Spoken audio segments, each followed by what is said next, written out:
지금까지 다뤘던 이직 모델은 사실은 개별 스핀들을 전부 생각을 하는 거였거든요. 1차원 문제는 비교적 쉽게 풀린다고 했지만 그때도 이렇게 막 쭉 있다고 치면은 주변에 있는 것들과의 상호작용을 전부 다 이렇게 고려해가지고 문제를 푸는 거였습니다. 그러니까 디스크리트한 거를 고려해서 문제를 푸는 거였는데 필드라고 부르면 이제는 이런 그림을 생각하는 거예요. 근데 그냥 필드가 아니고 민 필드. 무슨 말이냐? 이 기본 개념은 그렇습니다. 스핀 하나를 잡습니다. 우리가 몰아서 잡은 다음에 나머지 모든 스핀들이, 그러니까 나 자신을 제외한 나머지 모두를 어떤 무슨 환경처럼 생각하는 거예요. environment. 그래서 환경이 되게 복잡하게 생겼는데 이거를 그냥 어떤 대표적인 하나의 어떤 요렇게 생긴 방향이 있는 자기장처럼 생각하는 거예요. 그러니까 얘가 옆에 영향도 받고 그 옆에 영향도 받고 그럴 수 있는데 실제로는 이직 모델은 바로 옆에 영향만 받는 거긴 하지만 이게 사실은 바로 옆에 거 영향을 받더라도 이 바로 옆에 거가 또 다른 거 옆에 거 영향을 받아서 이렇게 생긴 걸 수 있으니까 결과적으로는 전체 영향을 다 받는다고 가정하고 나 자신과 나머지 전부 다를 어떤 인바로먼트 또는 연력학적인 용어로는 레저버 같은 걸로 취급을 해가지고 보겠다는 겁니다. 이게 그냥 정성적으로는 이렇게 진행이 되는 건데 수학적으로 어떻게 저게 되는지 그거를 얘기하도록 하고요. 그래서 여기 윈필드 티오리의 요 설명을 보면은 요런 말이 있습니다. 가장 간단한 거. 실제로 수학이 간단해요. 이게 심지어 1차원 이직 모델보다 더 간단하긴 하거든요. 그래서 이 상호작용하는 통계물리 시스템을 다루는 가장 단순한 방법인 게 통계물리가 왜 복잡한지 지난번에 또는 그 이직 모델 예를 들어서 설명을 그때 했었는데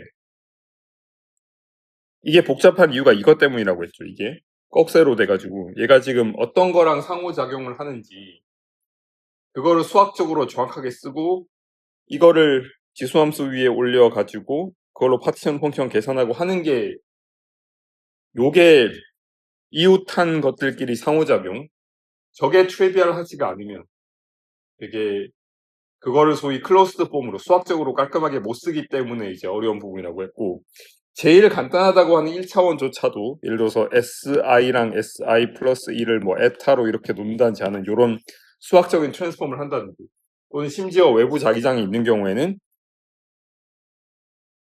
제가 항상 어떻게 선조들이 이런 걸 생각해냈지라고 감탄한다고 하는 그 트랜스폼 매트릭스 그런 것까지 썼어야 되는 건데 그게 제일 간단한 경우라는 거예요. 1차원. 그게 결국에는 다 핵심인데 그러니까 상호작용이 아예 없는 거 다음으로는 제일 쉬운 거예요. 왜냐하면 하나하나를 따지는 게 아니라 주변을 전부 하나로 뭉뚱그려 버리기 때문에 사실상 두 개 사이의 상호작용을 생각하는 거랑 똑같고 또는 아예 거의 비슷하게 파라마그넷이랑 거의 비슷하게 파라마그넷은 스핀들 사이의 상호작용은 아무것도 없고요. 전혀 없고 외부 자기장하고만 상호작용을 하는 거죠. H라는 게 있어서.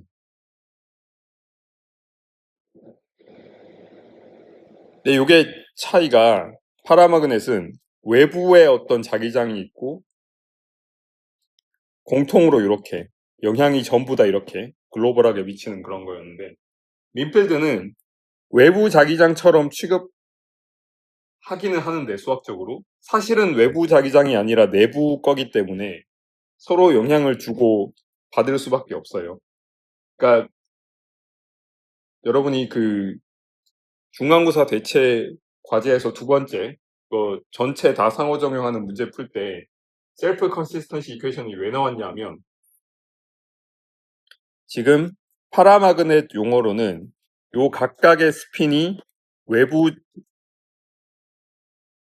자기장과 상호작용하기 때문에 여기는 내부랑 외부의 구분이 확실하거든요. 근데 민필드 모델은 요 우리가 외부처럼 취급하는 인바이러먼트가 사실은 내부에 있는 스핀들의 평균이기 때문에 얘가 돌고 돕니다, 이렇게. 그러니까 예를 들어서 얘가 커지기 위해서는 얘가 같은 방향이 돼야 되는데 얘가 같은 방향이 되기 위해서는 얘가 커져야 돼요. 그래서 자연스럽게 서로 물고 물리는. 그러니까 어떤 m이라는 값이 여기 있는데 하이퍼볼릭 탄젠트 속에도 m이 또 나오는 요런 소위 셀프 컨시스턴시 형태가 뭐 상수 같은 거 있지만 개념적으로 이렇다는 거예요. 그러니까 서로가 서로를 이렇게 물고 있기 때문에 이렇게 되는 겁니다. 그래서 요 민필드 티오리 중에서 가장 간단하게 이름이 붙어 있는 아마 독일 바이스라는 사람 바이스의 민필드 티오리를 보겠습니다.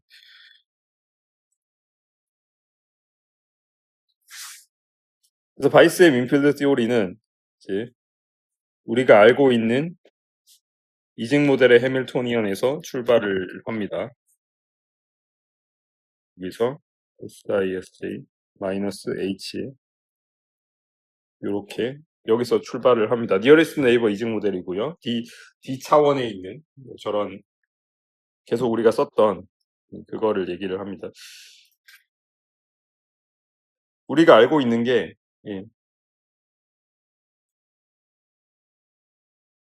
복습인데 파라마그넷을 다시 한번 생각을 해보면 만약에 우리가 파티션 펑션을 계산하는데 저 상호작용이 없다고 생각하면 요게 H만 있으니까 요게 모든 스핀 컨피규레이션에 대해서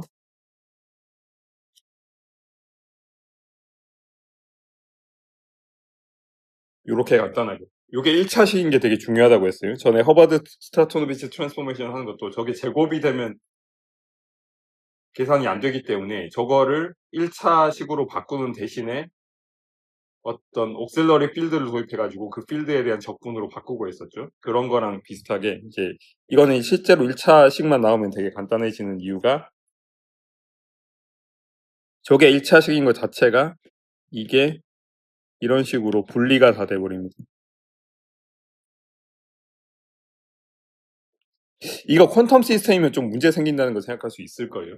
이렇게 커미트가 좀 안 되거나 그럴 수 있죠. 그게 저도 예전에 배운 양자역학 떠올려보면 저거 지수함수 속에서 함부로 저렇게 안 되고 막 그 무슨 다이슨 시리즈 나오고 그런 게 있었는데 지금은 클래시컬한 스핀이라고 생각하기 때문에 그냥 분리가 다 되는 거고. 그러면 요 S1이 여기만 걸리고 S2가 여기에만 걸리고 등등 그렇게 하기 때문에 이 계산을 다 했을 때 익숙한 결과가 나옵니다. 이게 그냥 플러스 하나 마이너스 하나의 n승이 돼가지고 이게 그냥 2배의 하이퍼볼릭 코사인에 h 나누기 kbt 베타를 다시 kbt분의 1로 써가지고 이거의 n승이 나오게 되죠. 이거를 이용해가지고 뭐 펠르모츠 프리 에너지도 구하고 마그네티제이션도 구하고 다 했었습니다. 그 과정은 여기다 다 있기 때문에 반복해서 쓰진 않도록 하고요. 여기서부터 이제 이거하고 이거 다 계산할 수 있었던 부분. 여기서 중요한 거는 아까 제가 얘기했던 것처럼 파라마그넷의 경우에는 이거는 내부와 외부가 확실하게 구분된다라는 거예요. 즉 외부의 자기장인 H가 요 서멀 에너지, 서멀 플럭추에이션이라고 할 수 있는 KBT와 경쟁을 해서 그거의 하이퍼볼릭 탄젠트 값에 해당되는 게 내부의 마그네티제이션을 결정합니다. 그러니까 여기서는 내부의 마그네티제이션이 다시 H에 영향 주거나 그런 게 전혀 없어요. 외부에서 주는 대로 그냥 이렇게 됩니다. 여기서 중요한 건 이제 H가 0이면 외부 자기장 없으면은 내부 자기장도 있을 수가 없습니다. 하이퍼볼릭 탄젠트가 X가 속에 들어가는 게 0이면은 저 함수값 자체가 0이 되기 때문에 그래서 이거는 전형적인 파라마그넷 그리고 학부 통계 물리에서도 많이 다루는 이게 되겠습니다. 이건 쉬우니까 이제 이거를 일단 먼저 얘기를 하고 그 다음에 J가 0이 아니면 어떤 일이 벌어지냐 라는 얘기인데, 이거를 그러니까 문제를 다 풀어놓은 다음에 어떤 일이 벌어진지를 생각을 해볼 거예요. 그래서 뭐 이러저러한 결과를 거쳐서 파라마그넷의 경우에, 그러니까 J가 0인 경우에는 어떻게 되냐, 이게 하이퍼볼릭 탄젠트에 이렇게 주어진다고 했습니다. 그래서 뭐 그림을 굳이 그려보면은 H 해가지고 요게 요런 식의 하이퍼볼릭 탄젠트가 나오고, 요게 이제 마이너스 1에서 1까지 가는데, 요 온도에 따라서 얘가 굉장히 급격하게 요렇게 될지 아니면 완만하게 요렇게 될지가 이제 결정이 되죠. 보통 우리가 쓰는 온수, 냉수 컨벤션에 따라서 낮은 온도를 저렇게 파란색으로 칠하고 빨간색으로 저 높은 온도를 표시했는데, 저게 저렇게 되죠. 온도가 굉장히 낮아지면 요게 앞에 무한대 같은 게 곱해지는 거랑 똑같아서 H가 조금만 바뀌더라도 이게 확확 변하는, 스위치처럼 변하게 되는 그런 상황을 기술하고 있습니다. 뭐 이거는 이제 학부 통계에서도 하는 거니까 뭐 어려운 건 전혀 아닌데, 자 그러면 이거를 개념적으로 생각을 해보면 어떤 일이 벌어지냐, 이제 J가 0이 아닌 경우를 제대로 다뤄야 되니까 이직 모델에서 옆에 스핀이랑 상호작용을 이제 하기 시작하면 어떤 일이 벌어지냐 라는 건데, 이거를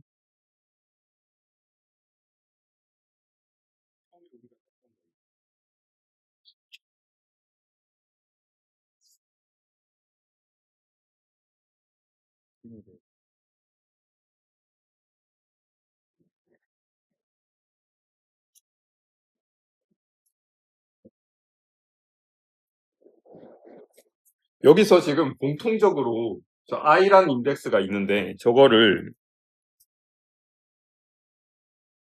짧은 거 같아 살리고, 이거를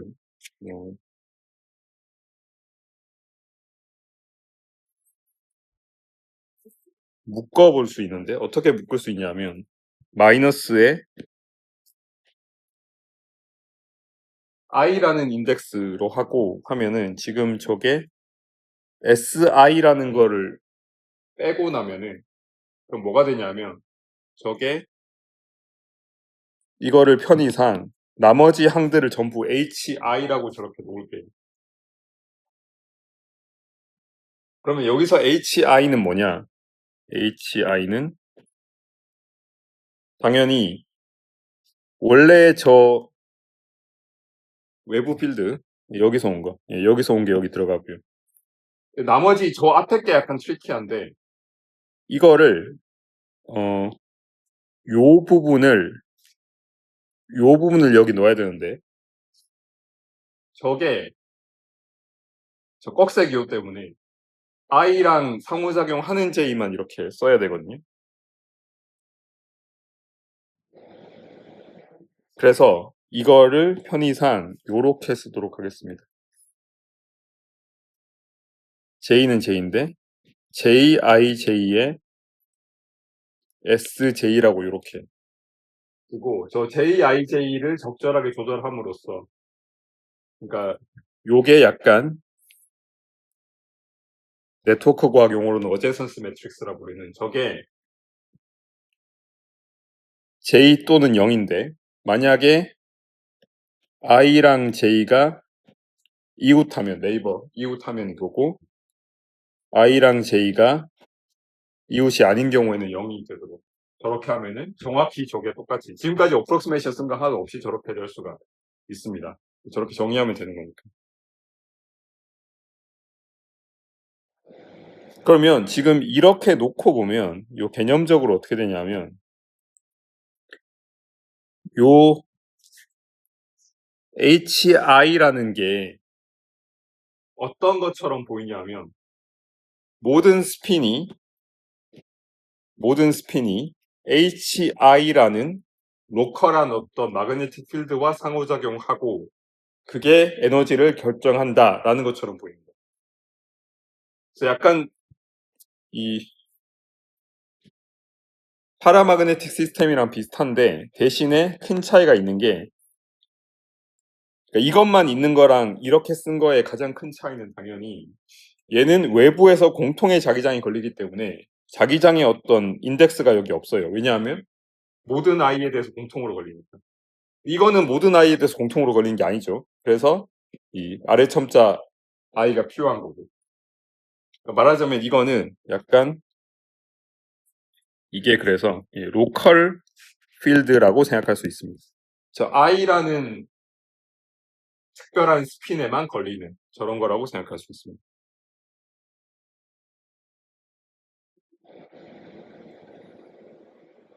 그러면 이 로컬 필드니까 이제 여기서는 어프록시메이션을 쓰지 않으면 사실은 저게 이제 더 간소화할 때 방법이 없는데 물리에서 늘 하듯이 일부러 저거를 좀 어렵게 써보겠습니다. 일부러 어떻게 어렵게 쓰냐. J 놔두고요. 저거를 일부러 요렇게 했습니다. JIJ라고 놓고 저 SJ를 어떻게 쓸 거냐면 SJ 마이너스 SJ의 평균, 그러니까 마그네티제이션이 되겠죠. 더하기 SJ라고 씁니다. 저렇게 쓰는 것까지는 이그젝트합니다. 아무 문제 없죠. 뺐다가 더하는 거니까. 그 다음에 그러면 이제 저거를 이제 분리를 해서 어떻게 하냐. H 더하기 JIJ 곱하기 SJ의 평균을 앞에 써주고요. 그 다음에 나머지를 여기 씁니다. 이런 거 보면 이제 항상 학부 수업 같은 거 할 때도 왜 이런 짓을 하는지 궁금해할 수가 있는데 저 각각의 항들의 의미를 좀 파악을 해보면 앞에 거는 당연히 익스터널 필드니까 얘기할 게 없고 저 뒤에 거를 쪼개는 저게 어떤 의미가 있냐면 요거는 지금 저 부분을 잘 보면 저게 사실은 j2에 디펜드 하는 것처럼 보이는데 사실은 이거 평균 내버린 거기 때문에 이게 전체 그냥 평균 자화 같은 거거든요. 근데 여전히 지금 여기는 J가 있지 않냐. 그러니까 이 대문자 J 이거에는. 이것도 마찬가지로 이 이웃인지 아닌지만 결정을 하기 때문에 얘도 사실은 간단하게 빠져나올 수가 있습니다. 무슨 말이냐면 이게 특히 D차원 레티스 같으면은 지금 요게 더미 인덱스라 지금 이게 못 나갈 것 같지만 사실은 이거를 그냥 마그니티제이션으로 바꿔버리면 밖으로 나가거든요. 그러면 JIJ의 썸인데 이거는 i와 이웃한 스핀의 대수가 그냥 되는 거죠. 이게 상수로 밖에 나가버리면. 그래서 요게 소위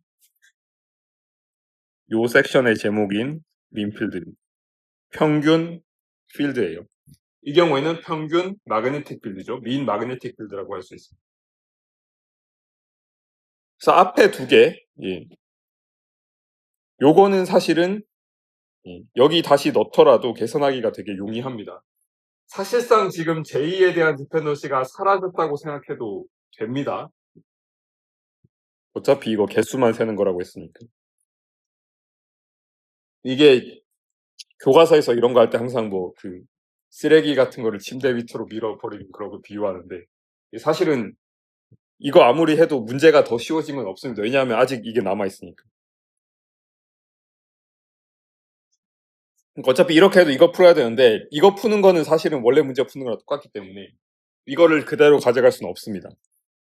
그럼 이제 여기서 이게 약간 이제 저게 뭔가 이제 정리의 대상이 되겠구나라고 좀 여러분이 짐작을 할 수가 있는데 이 부분이 그래서 잘 보시면 특히 저기서 SJ-SJ의 평균 저거는 정확히 우리가 어떤 랜덤 베리어블 그러니까 그런 무작위 변수 같은 거 얘기할 때 어떤 변수 빼기 그 변수의 평균이라고 하면은 이거를 흔히 fluctuation, 요동이라고 부르죠. 우리가 fluctuation 하면 이런 걸 얘기하는데 이게 보통 평균을 중심으로 해서 얼마나 위로 삐져나왔냐 아래로 삐져나왔냐 이거 얘기하는 거죠. 그래서 저게 SJ라는 스핀이 평균값에 비해서 얼마나 벗어나고 있는지를 나타내는 그 플럭추에이션에 의한 에너지 항이죠. 또는 필드 항이죠. 자, 그러면 요건데 그러면 우리가 요렇게 쓴 다음에 요 평균장 근사라는 건 핵심이 뭐냐?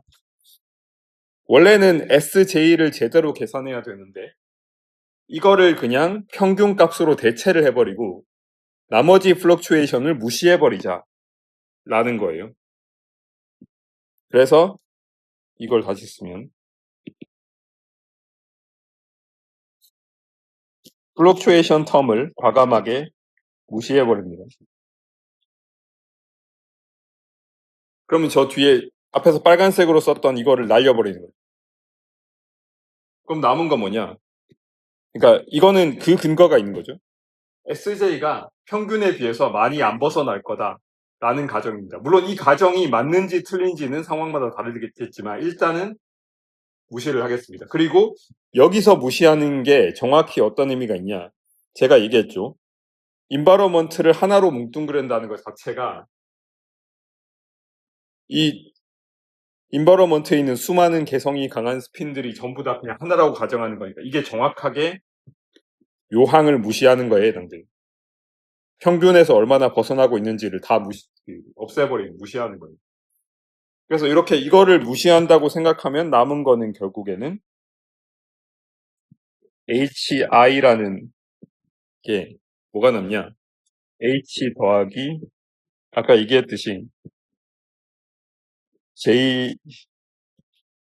J에다가 요건데 요것만 남죠. 뒤에 그래서 뒤에 있는 이거를 이제 무시한 거니까 플럭추에이션 텀을 무시한 거니까. 근데 요거는 제가 아까 얘기한 것처럼 이게 SJ라는 거는 그러면 이거는 그냥 평균 자화니까 마그네티제이션이 돼버립니다. 그러면 요거는 결국에 M 곱하기 JIJ를 J에 대해서 다 더한 건데 저건 아까 얘기했듯이 저게 J랑 I가 바로 이웃일 경우에만 J라고 했고 나머지 0이라고 했죠. 그러면 이건 정확히 M 곱하기 J에다가 뭐가 되냐면 바로 이웃한 스핀의 그냥 개수가 됩니다.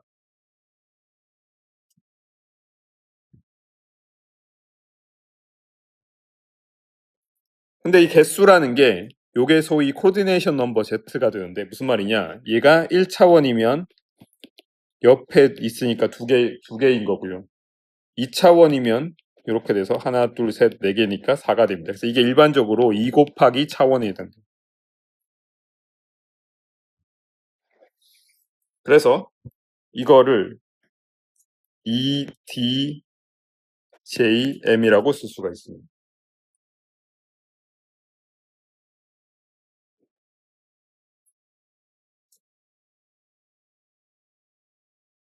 그러면 잘 보면 지금 해밀토니안이 그러니까 윈필드 근사를 쓴 거죠. 윈필드 해밀토니안이 뭐가 되냐면 이게 마이너스 SI에 H 더하기 EDJM 저게 되는 겁니다.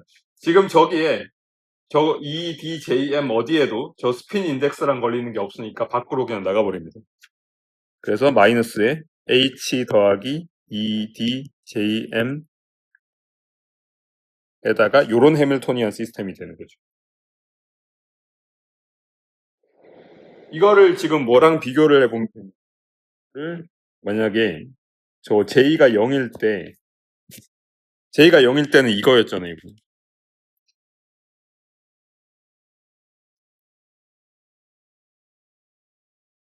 그러니까 이런 파라마그네티즘, 상자성체 시스템에서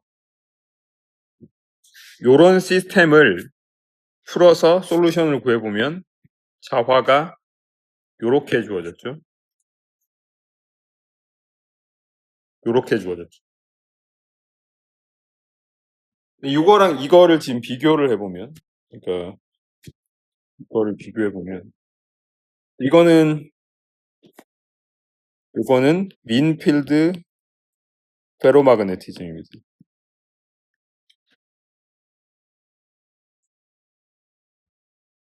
지금 위에 거랑 밑에 거의 유일한 차이가 이때는 H였는데 위에 있는 민필드 페로마그네티즘은 H가 아니라 H 더하기 EDJM인 거밖에 없습니다. 그리고 저기 H든 EDJM이든 어디에도 저 스핀 인덱스 같은 게 걸리는 게 전혀 없기 때문에 요거는 수학적으로 이 시스템을 풀어서 이 결과가 나왔으니까 수학적으로 H 자리에 H 더하기 EDJM을 넣으면 똑같은 결과가 나올 수밖에 없습니다. 수학적으로 그냥 여기 상수 취급되기 때문에. 그래서 요거의 결과는 M은 하이퍼볼릭 탄젠트에다가 H 대신에 H 더하기 EDJM KBT는 요게 답입니다. 저게 답이라고는 했는데, 저게 답이라고는 했는데 중요한 결과니까. 그래서 민필드 이징 모델인데 D차원 문제라고 생각하면 요거의 답이 이거의 마그니피케이션이 요렇게 주어진다고 했습니다. H 더하기 EDJM 요렇게 주어집니다. 저게 근데 저 결과를 보면은 제가 얘기했던 셀프 컨시스턴시 이퀘이션이 다시 나온 건데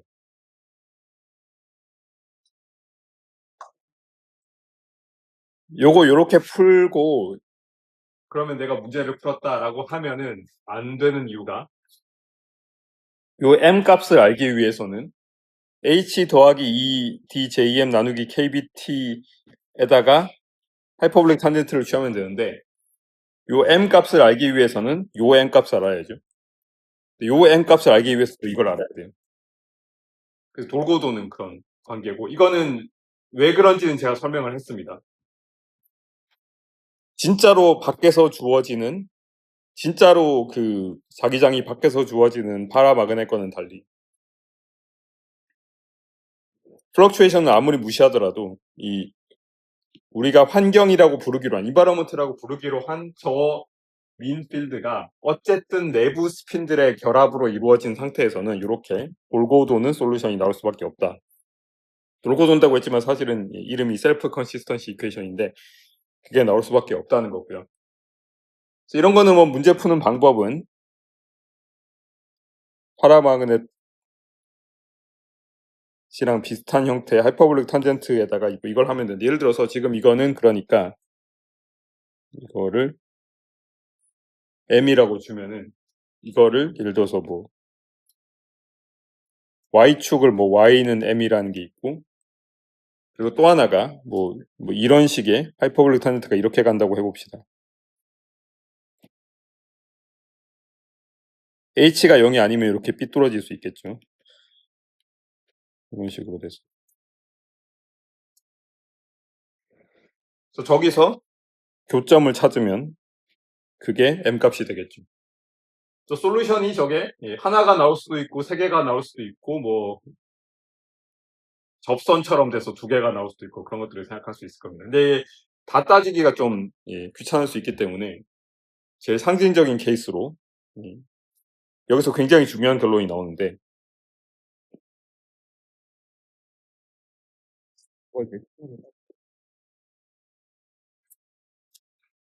외부 자기장이 없다고 가정해 볼게요. 외부 자기장이 없다는 건 H가 0이라는 거죠. h가 0이면 요게 요렇게 됩니다. m은 하이퍼볼릭 탄젠트에 kbt분의 2dj 하고 이거는 m을 여기 쓰는 게 나오네. 요게 되는 거죠. 예.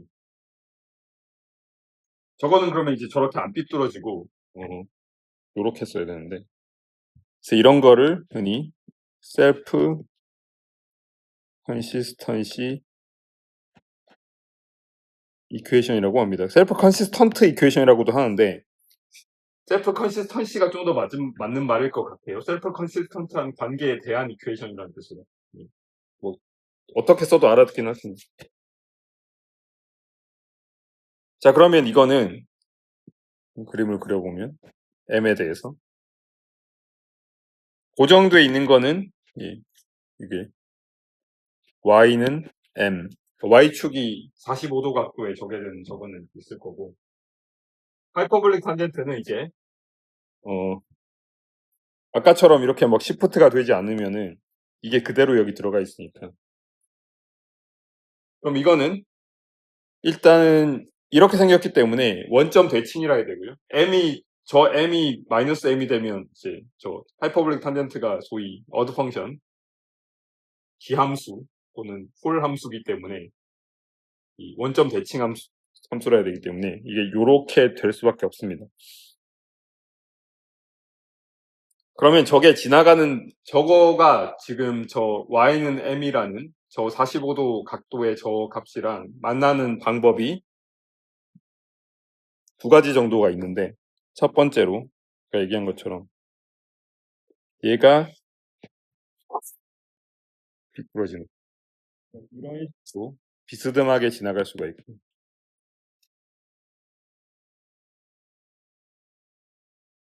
이렇게 지나갈 수가 있을 거고요. 그 다음에 얘가 이렇게 지나갈 수가 있을 겁니다. 그래서 이거는 뭐 둘 다 함수 형태는 똑같은데 지금 저게 빨간색처럼 교점이 원점에서만 가능한지 아니면 파란색처럼 교점이 여기도 가능하고 원점도 가능한지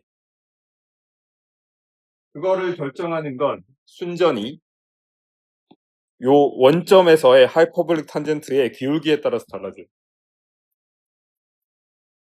빨간색의 경우에는 하이퍼볼릭 탄젠트 함수의 이 원점에서의 기울기가 1보다 작으면 저렇게 만날 수가 없습니다. 하이퍼볼릭 탄젠트 함수의 성질 자체가. 만약에 파란색처럼 원점에서의 하이퍼볼릭 탄젠트 함수의 기울기가 1보다 크면은 이렇게 교점이 두 개 더 생길 수밖에 없게 되거든요. 그럼 순전히 지금 보면은 이 빨간색 상황은 m이 0이 될 수밖에 없어요. 다른 솔루션이 존재할 수가 없으니까. 그래서 이거는 외부 자기장이 0이면 무조건 0이 된다는 그 결과랑 일치합니다. 근데 파란색의 상황에서는 이때는 m이 0이 아닌 것이 가능하게 됩니다. 그리고 사실은 저기서 0은 보통 이런 거 증명 안 하긴 하는데 저기서 0인 솔루션은 소위 언스테이블 솔루션이라서 스테이블하지가 않습니다. 사실은 파란색이 되면은 이거 아니면 이거라고 생각해야 돼요.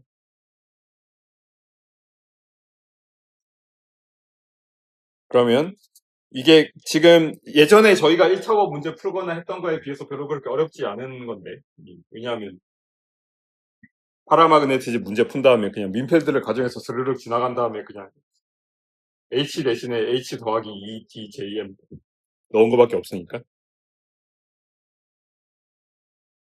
그럼 지금 외부 자기장이 없을 때 내부 마그네티제이션이 0인지 0이 아닌지를 결정하는 기준이 이 하이퍼볼릭 탄젠트 함수의 원점에서의 기울기가 1보다 큰지 작은지에 따라서 결정된다는 거예요. 근데 하이퍼볼릭 탄젠트 함수는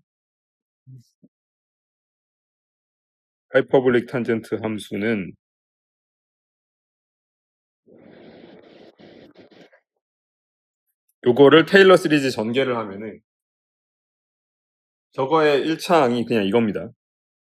KBT EDJ의 M입니다. 뒤에 뭐 3승 나오고 하는데 왜냐하면 저게 어드 펑션이라서 저 홀수 창밖에 나올 수가 없거든요. 그래서 뒤에 뭐 M 3승 이상의 항들이 여기 나오긴 하는데 일단은 우리가 기울기 알고 싶으면 저 선형 항만 있으면 되니까 그렇게 됐습니다. 그럼 우리가 지금 찾는 저게 언제나 M이 0인지 아니면 0이 아닌지 저 두 개를 가르는 기준점, 요 두 개를 가르는 기준점이 어디서 나오냐? 저 EDJ 나누기 KBT라는 저 하이퍼볼릭 탄젠트 함수의 원점에서의 기울기가 이게 1보다 큰지 작은지에 따라서 결정되는 거죠. 정확히 그 경계가 되는 지점이 우리가 지금 차원은 그대로 있고 J도 그대로 있다고 치면은 온도가 이제 변하면서 생기는 일인데 저게 그러니까 마그네티제이션이 없을 수도 있고 있을 수도 있는데 정확히 그 경계가 되는 지점이 있다면 그거를 크리티컬 포인트라고 이렇게 딱 얘기를 해서 TC라고 쓰면은 요게 정확하게 1이 된 지점이 경계가 돼요. 저게 1이면 약간 중근 비슷하게 그런 식의 관계가 됩니다. 어쨌든 근데 그 중근 지점에서도 딱 그냥 하나밖에 있을 수가 없게 되긴 하는데 그러면 이거 기준으로 해서 예를 들어서 EDJ의 KBT 요게 1보다 크면은 그러면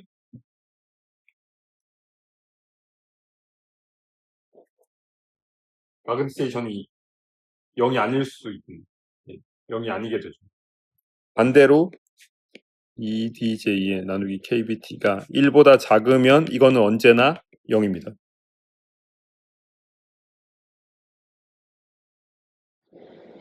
그래서 여기서 TC를 구했는데 이거 이용하면 이제 TC는 뭐 KB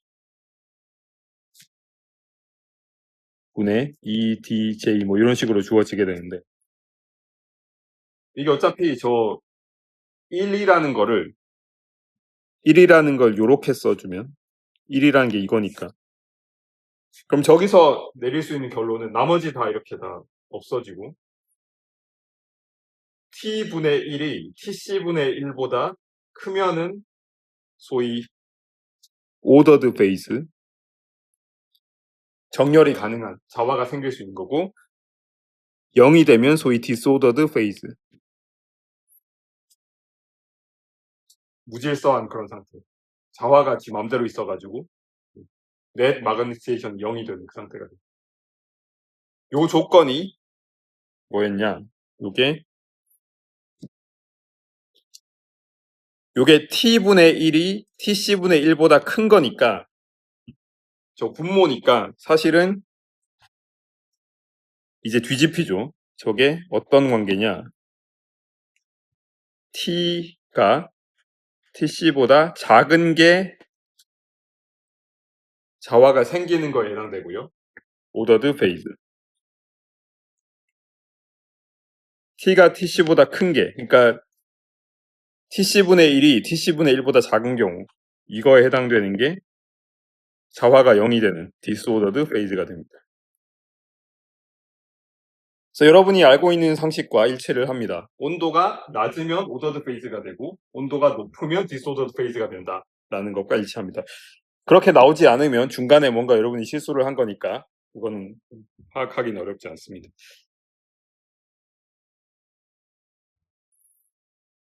그래서 이렇게 민필드 티오리를 썼더니 상전이가 일어나고 그리고 상전이 지점이 어딘지까지 예측이 가능하고 이것까지 예측이 가능하고 이게 뭐 많이 어렵지도 않습니다. 이게 시스템의 차원이랑 볼츠만 팩터랑 여기 저 스핀 인터랙션 그 에너지 그걸로만 딱 결정이 되죠. 그리고 이 TC보다, 그러니까 크리티컬 템퍼러처보다 낮을 때와 높을 때 어떤 쪽이 오더고 어떤 쪽이 디스오더인지 이것도 다 파악이 됐습니다. 그래서 이거는 그래서 괜히 얘기하는 게 아니라 이게 진짜로 그래서 제일 심플리스트. 그러니까 아예 상호작용이 없는 파라마그넷만큼은 아니겠지만 거의 그 정도로 쉬운 그런 문제가 되는 겁니다.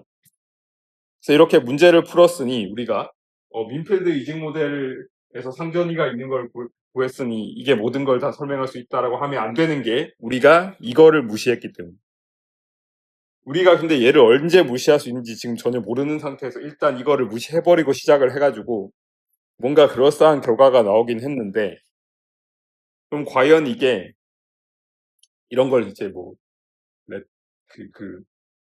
포스트 혹으로 검증한다 그러는데, 애드 혹이 이제 대충 이렇게 미리 하는 거 그걸 비슷하게 포스트 혹이라 그러면 이제 결과를 일단 내놓은 다음에 이 결과가 말이 되기는 되는지 검증해보는 그런 과정입니다.